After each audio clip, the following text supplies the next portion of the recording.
থাকবে, তার স্ট্যাটাস থাকবে, বিশ্বের যে কোনো দেশে যান না কেন আপনার একটা চেয়ার থাকবে। সো আপনি কি ডায়মন্ড হওয়ার জন্য রেডি?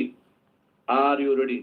রেডি হন। তাহলে 2026 সালে আপনি কিছু চ্যালেঞ্জ আসতে পারে আপনার জীবনে। আপনার চাকরি থাকবে না, স্যালারি কমে যাবে, দেশে চলে আসছেন, বাংলাদেশে আপনার চাকরি চলে গেছে, আপনার ওয়াইফের সাথে আপনার সমস্যা হয়েছে, ডিভোর্স হয়ে গেছে, আপনার অনেক সমস্যা, পারিবারিক সমস্যা, ভাই বোনদের সাথে সমস্যা, বাবা মার সাথে সমস্যা, জায়গা নিয়ে অনেক সমস্যা হতেই পারে।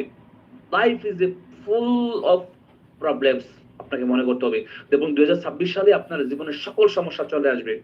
তবে আপনাকে কি করতে হবে? সকল সমস্যাকে ফেস করার মতো সাহসিকতা নিয়ে চ্যালেঞ্জ দিতে হবে যে সকল সমস্যাকে ওভারকাম করে আমি 2026 সালে ডায়মন্ড হবই হব। যে যাই বলুক ভাই আমার ডায়মন্ড হওয়া যায়। 2026 সালের মধ্যে আমি ডায়মন্ড হব। ডায়মন্ড হয়ে দেখে দেবো যে আমিও পারি, আমিও ডায়মন্ড হয়েছি। আমার নামের পাশে ডায়মন্ড নামক পদবিটা লেগে গেছে। সো সেইভাবে যদি কাজ করেন আপনার কোনো চ্যালেঞ্জ, কোনো বাধাই আপনাকে বাধা দিয়ে রাখতে পারবে না বলে আমি বিশ্বাস করি ইনশাআল্লাহ।